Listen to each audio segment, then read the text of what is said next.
Welcome to Middlesex Moments, the radio program and podcast produced by faculty, staff, and students at Middlesex Community College. I'm Joe McNickey, IT technician at the college, and your host for today's show. As always, Middlesex Moments come to you from the radio and television studios in the Center for New Media, located on the main campus of Middlesex Community College in Middletown. With me today is musical group The Square Roots, unofficial house band of MxCC. So I'd like to get started with getting everybody introduced. We're going to go around the table, and please introduce yourself. Tell us what your day job is and what you do in the Square Roots. So my name is Michael Parati. I'm a recent Middlesex graduate, and I attend Central Connecticut State University now with a management major. Hopefully get my bachelor's soon. I'm the guitarist for The Square Roots, recently joined, and I'm an honored guest for Middlesex Moments today. Hi everyone, I'm Steve Kravisky in the math department of Steve K and the Square Roots, and I play the banjo and I write math songs and poems. I'm Steve Minkler, campus CEO and academic dean at the college, and for Steve K and the Square Roots, I play keyboards. And as I've already introduced myself, I'm Joe McNickey. I'm an IT technician at the college, and I play bass in the Square Roots. And so we're going to talk a little bit now about how we originally got started with the Square Roots. This started off as Steve Kravisky doing a math poem at Middlesex Community College's annual poetry reading, which is hosted by Christine Ruggiero. And that later on became a math song. And then once it became a math song, which is, he was joined by colleagues, and then there was a group which became the Square Roots. And how long ago was that you started doing that, Steve? I would say that was a good 6 to 8 years ago, and I have these streaks where words come to me that become songs and poems, and then slowly, Joe, you got involved, and then Steve, you came in, and Mike, and then Joe Murphin on the drums, so it steadily grew. And so when we say math songs, what Steve kind of does is takes a classic song, he seems to like the classic rock ones, and modifies the lyrics to include mathematical expressions and whatnot. So hence we got a math poem and then a math song. And as he alluded to earlier, I joined him a few years ago, and as each annual poetry reading that he performs at, we've eventually gotten more people on, and recently we've had myself and Steve Minkler, Mike Parati, who's also just introduced himself, and also who's not with us today, unfortunately, is Joe Murphin, who is our drummer, percussionist, if you will. He's also a faculty member at Middlesex Community College, a math instructor. I don't know if that's something to do with mathematicians and music here, but... Mike and I didn't do too well in math, did we, Mike? But anyway, aside from the interview that you're going to hear today, we also spent some time in the studio recording a couple of the songs that Steve has done and that we do with him. And as we're getting ready to go into the break, we're going to do one of the songs. I don't know, which one do you think? Green Onions, perhaps? Maybe we should do our warm-up. Going into the break. So it's time for a short break. When we come back, we'll be more with the Square Roots. This is Middlesex Moments from Middlesex Community College. Stay tuned.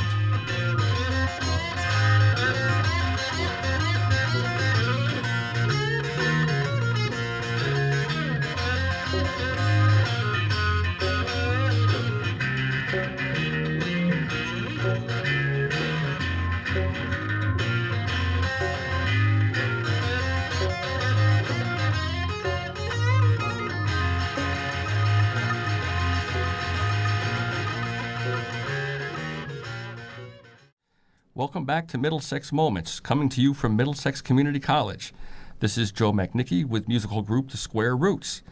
Before the break, we were introducing all of the members of the band and talking about how the Square Roots got started. And now I'm going to hand the talk over to Steve, and he can tell us a little bit more about the math songs that he does. Well, thank you, Joe. I like a lot of the classic 60s and 70s rock, Rolling Stones, Doors, Jimi Hendrix, stuff like that, which is an answer to one of your later questions. And so what often happened was I would take a song, and I have streaks where words come to me, where I try to put mathematical expressions into the songs that are in terms of things that could interest students. And as you said, we played at the college poetry event, And so I try to do something creative that would fit the songs and change the words to make it something interesting that the students could relate to. Okay, thanks. And as you heard as we were going into the first break, our rendition of Green Onions, which doesn't include any lyrics, but we're going to talk a little bit now about some of the other songs that we had a chance to do in the studio. And we're going to play some parts for them during this show right now, throughout the show. And so some of the songs that we have that we're ready to play are House of the Rising Sun. So we might know it as House of the Rising Sun, but this is House of the Rising Sun with, mathematical expressions as substituted in there for the lyrics. Another one is Riders on the Storm, which is the Doors song, but that actually got turned into Equations on the Board.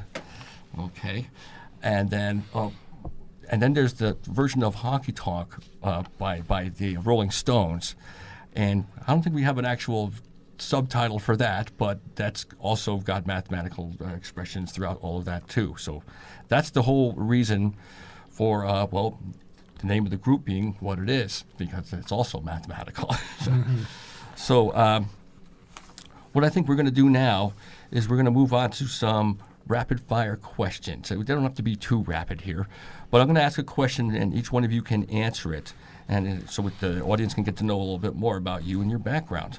So the first question I'm going to ask everybody is, are you formally trained or self-taught, and to what degree? So we'll start off with you, Mike. Well, I usually like to be the person that always goes last, but no.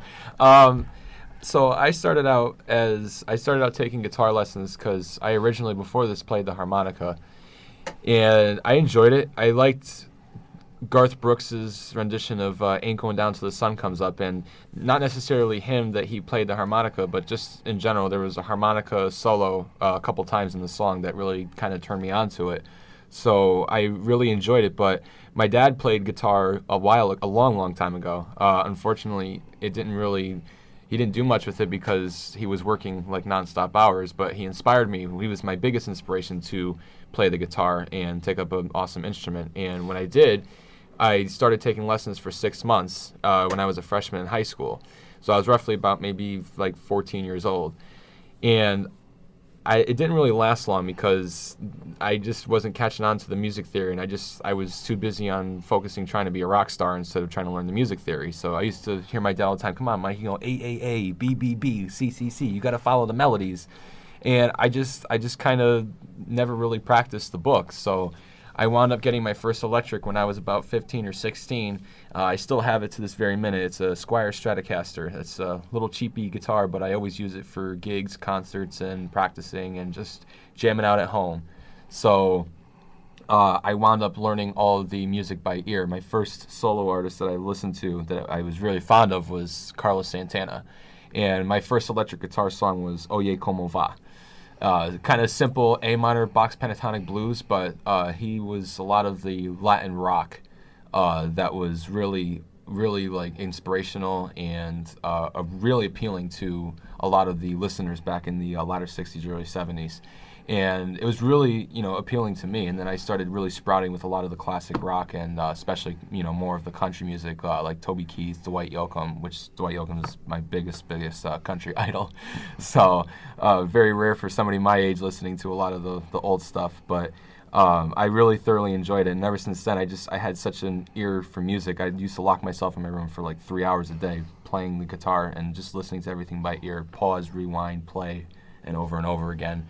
I wish I did more music theory, and I wish I listened when I was in high school. So recently I just started working with the metronome and started teaching myself more scales because I want to know what it is, exactly what I'm playing. So I just kind of like play blindly. I can't read sheet music at all. I can read tabs, but sheet music I can just look at it blindly. I can't read it at all. So when I solo, I just kind of like put the pieces to the puzzle together, and just whatever sounds good, it sounds good. So just ear is impeccable, but recently I decided to do more music theory, and honestly it's been benefiting me a lot more, and I hope more to come after that. Great, thanks for sharing that with us, Mike. Let's move on to Steve Kravisky. All right, thank you, Joe. I took piano lessons growing up, and then I was in the chorus in high school. Then there was a long void when I wasn't actively doing something musically, but I was very influenced by the music of the 60s and 70s, Doors, Rolling Stones, Jimi Hendrix, The Airplane, stuff I still like today. And about, I guess, 6, 7 years ago, I wanted to get back to music again, and I had the chance to take banjo lessons over at Green Street Arts Center. And so I was taking private lessons. Last year I got a little too busy to keep that up, and I gather that they've stopped giving lessons there, which is another story. But so many people did the guitar, but I didn't want to do what everybody else was doing. So the banjo seemed to be a good fit for me, and I hope to get back to lessons and other things. Okay, thanks, Steve Kravitsky. And now we're going to go to Steve Minkler. Well, when I was a kid, one of our neighbors had this thing, a contraption called a chord organ. So it was like a toy keyboard that had a standard keyboard, but smaller keys, and these buttons that played chords. So they had major chords, minor chords, and all this. And I somehow figured this out on my own at like 7 years old. And my parents said, we got to get this kid piano lessons. So I had private lessons from one of my parents' friends, and learned how to read music from there, but also learned how to play music by ear as well. So listening to things on the radio or played to me, I can play them back. And I just kept playing piano from there and played in school, both in elementary school and then in high school, played in the jazz band, picked up guitar, a little bit of bass guitar on the way, played in a band throughout high school. Interestingly, the first name of our band was Pegasus, and here I am working at Middlesex Community College. Our mascot is a Pegasus. And played a little bit through college, but largely gave it up in college. So I've had a mix of, learning by ear, but also some formal lessons. And I got back to the piano about 15 or 16 years ago through the church that I belong to. There was just an open invitation to play any form of music for the church, so I started playing piano and started holding annual Christmas holiday concerts with myself and friends of mine, eventually my daughter, once my daughter was able to play. So I kind of continue with my musical journey doing music for my church, but also with the Square Roots. And the Square Roots is playing stuff that I learned how to play growing up in that band that I was in high school, all what we now call classic rock. So it's all familiar stuff to me, which is a lot of fun. Exactly. And I'm pretty much in the same boat as you. As far as the music preferences, I started off taking lessons for bass guitar. I decided to go ahead and give bass a shot, and took lessons for about 1.5 years, 2 years. And by the end of those 2 years, I was in my first band. Fortunately for me, I was with a very good drummer, and that was good for keeping time and whatnot. As Mike mentioned the metronome earlier, and sure, I'm a student of the metronome. And so it was private lessons for me, and then the same thing. I don't really sight read, but I do a lot by ear, and just figuring it out like that. And I also want to bring up, and we're going to move on because Joe Murfin isn't here today, but I do want to mention the fact that he's a faculty math instructor during the day, and very impressively, he has a degree in percussion. I'm not sure if it's a bachelor's. It's a doctoral degree. Doctoral degree, so he's a regular Frank Zappa. Okay. He's a doctor of drums. This guy showed up at one of the first gigs that he played with, and he had nothing but a tambourine, and he made this thing sound like a 6-piece kit. I mean, so the guy is phenomenal. It's been a pleasure to play with him. Yeah. It's too bad that he couldn't make it today, but I just wanted to make sure that we got a little bit of his story in. So we're getting ready to go to another break, and when we come back, there'll be more with the Square Roots. And as we're going into the break, we're going to leave you with Equations on the Board, okay, which is the Riders on the Storm cover. So this is Middlesex Moments from Middlesex Community College. Stay tuned. And here we go.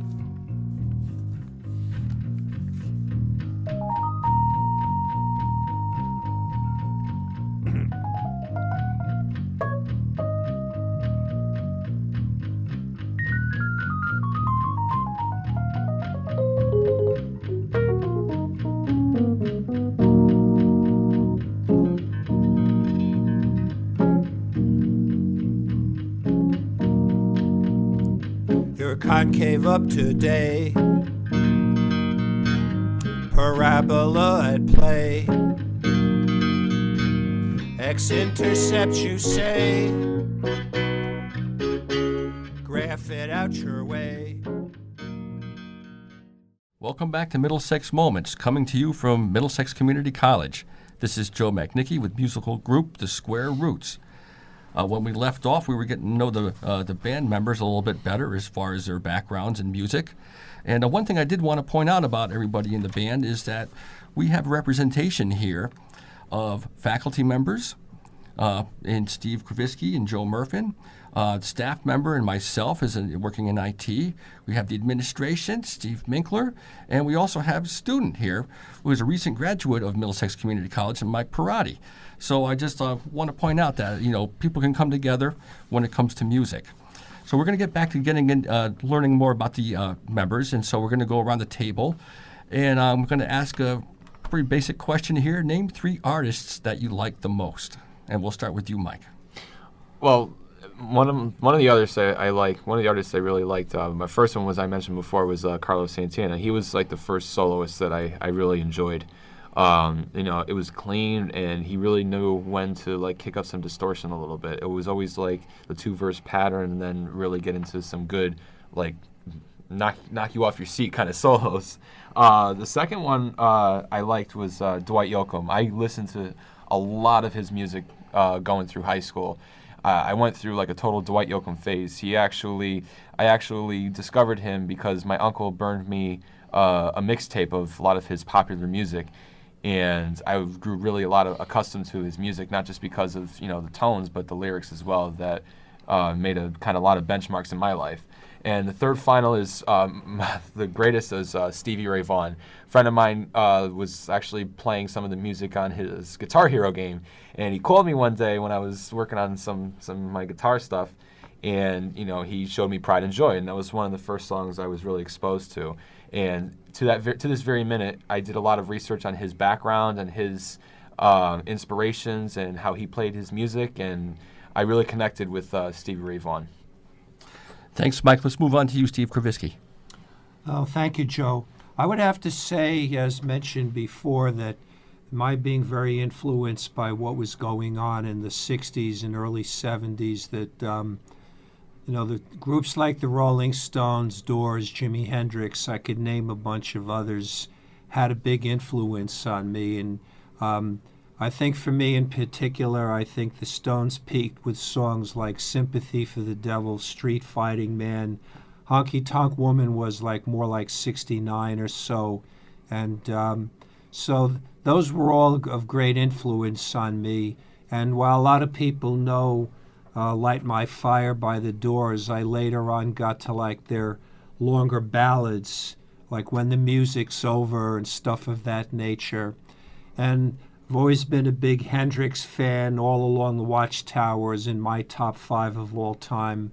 So the songs of that era, and I could mention The Airplane, The Who, and many others, were of great influence on me. And my first album, and I still have a lot of my old albums, was probably one of those, probably a Stones album, I think.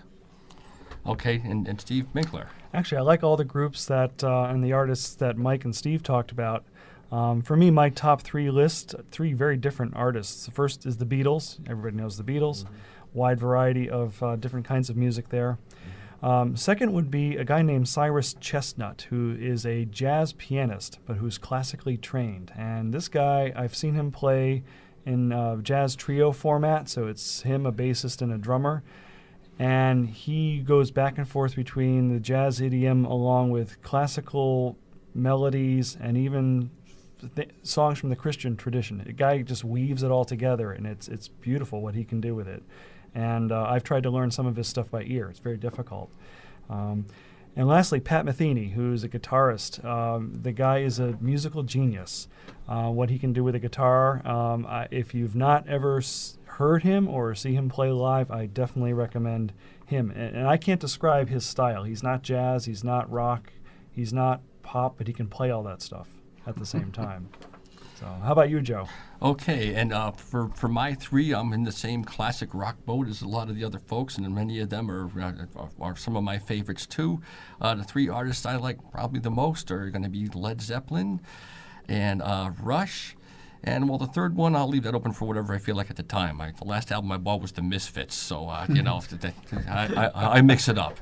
But anyway, bass is my game, and John Paul Jones, outstanding bass player. Geddy Lee from Rush, another one that I found myself listening to, and so those are the ones that I like. So we're going to go ahead and move on to another question here, and this one, guys, just tell me what it is if you can remember. What it was your first album or CD that you ever got? Well, mine was actually a Garth Brooks CD. It was an Ultimate Hits CD. I went through a lot of phases when I was growing up. I went through a Garth Brooks phase. I went through a Dwight Yoakam phase. I went through a Toby Keith phase. I went through a Stevie Ray Vaughan phase, a Carlos Santana phase. You name it, I've been through it all. But one of the first ones was an Ultimate Hits CD from Garth Brooks. I used to love listening to a lot of his music. I still do. I used to hear a lot of on 92.5 when I was growing up. When I was like 10 or 11, I heard a lot of like "Ain't Going Down Till the Sun Comes Up," "Callin' Baton Rouge," and I used to play a lot of it when my mom used to drop me off to school. I used to always have the CD on me, and I would used to play it in the car. I mean, my mom or dad would drop me off to school, and I would always play like "Callin' Baton Rouge." It was just like our thing, especially with my mom. So it was one of those awesome moments. And then it led to a lot of like Dwight CDs, and then the El Macambo DVD that Stevie Ray Vaughan played in Toronto, Ontario, Canada. Wow, great. How about you, Steve Krivitsky? Oh, thank you, Joe. I think my first album was probably a Stones album. I don't remember which one. There have been so many. Later on, I gravitated to some of the greatest hits of them and other groups. And another group from my era, musically 60s and 70s, that I want to toss in is Traffic, which a lot of people don't know about. So those were, again, some of my influences back in the day. Great, okay. And Steve Mingler. Well, I have an unusual story for you. I do remember the very first CD I bought because I was in high school when CD players were brand new.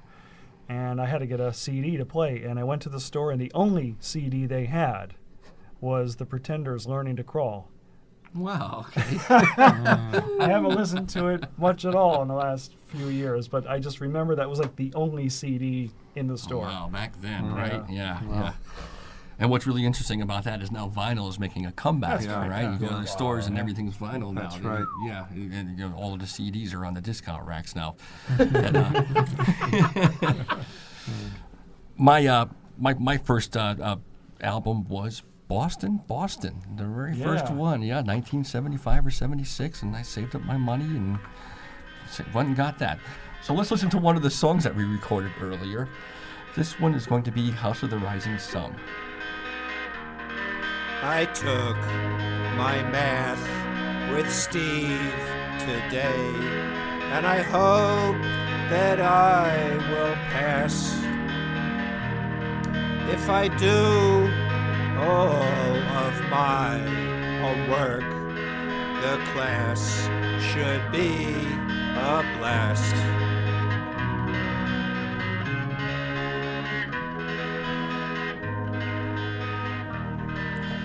Well, okay, that was a great rendition there. Another math song by Steve Krivitsky, and another great song by the Square Roots. We're going to finish up this segment here with finding out a little bit more about folks. We were talking about CDs, and we talked a little bit about this, but who inspired you to play, or who do you aspire to? Who influences you, and what drew you to your instrument of choice? So let's start with you, Mike. Well, my number one inspiration was my dad, because he always supports me in a lot of the stuff that I do and everything that I do. And my mom does too. She always tells me to enjoy the journey and anything, whether it's good or bad. But my dad was the first one to really inspire me to play the guitar, because he wanted me to become more diverse with different instruments. And guitar is like very common that people play. And I'm really glad that he inspired me to really support me and try to get me to play guitar. Without him, I don't think I would have been playing guitar to this very minute. I probably would still be playing harmonica. Guitar was just, it's something else, you know. I even though I don't know how to read music theory, which I'm going to learn in the future, and I really should. Just playing it's something else. You know, like I said before, when I solo, it's just like putting the puzzles together, putting the pieces to the puzzle together. You know, and because of that, it's relaxing. You can get emotions out. If you're feeling happy, you play happy tones. If you're angry, it's a great way to get aggressions out. If it's mellow, you know, it puts you in a really different state. Having that been said, my father's a number one inspiration for me, and the other one was, like I said, Carlos Santana, and the biggest one in the music field was Stevie Ray Vaughan, especially for like a lot of the blues and classic rock, and it just led off to like ZZ Top, Aerosmith, even like Poison and stuff like that. So it was pretty good. Okay, Steve Kravisky. All right, thank you, Joe. Well, related to what Mike just said, I didn't want to do guitar only because I thought it seemed like so many other people were doing that. So I'd heard banjo sounds before, and I liked the sound of it. And when I was able to take lessons with my instructor over at Green Street, I learned by tablature, which I liked because that told me where my fingers needed to go on what strings. And I hope that with all the things I've been dealing with of late that I can get back to it, and that's something I hope to do in the future. Okay, and Steve Minkler. Well, I think briefly, my parents were an inspiring influence for me because they saw something in me and somehow found a used piano to get to our house. So as a kid, I had something to play on. And so they always had music in the house, and I always did too now that I'm an adult. And my daughter was influenced by that, so she inspires me because she's taken the musical stuff in our house and has taken it to a whole new level as a jazz pianist. So that inspires me every day. Okay, great. And I'll just finish it up with saying that, well, the bands that I mentioned before that I liked, the bass players in those, I always found myself listening to the bass line, which any of my friends will tell you I've kind of ruined the songs for people because now they find themselves listening to the bass lines now. But that's what inspired me to play, and the groups that I'd mentioned before, Led Zeppelin, Rush, are groups that I aspire to when I'm learning. And so, all right. So I'd like to thank the Square Roots for joining me today. It's our pleasure. Yeah, thanks for having us. Thank you. Okay. Glad to be here. And thanks to you, our listeners, for joining us for another edition of Middlesex Moments. Please visit us in person at our main campus at 100 Training Hill Road in Middletown, or at our Meriden Center located at Platt High School. And of course, you can visit us online 24/7 at mxcc.edu. For Middlesex Community College, I'm Joe McNicky. We'll leave you with a little pride and joy. Well, you heard about a lover giving sight to the blind. My baby loves it 'cause the sun has shine. That sees my sweet little thing. She my pride and joy.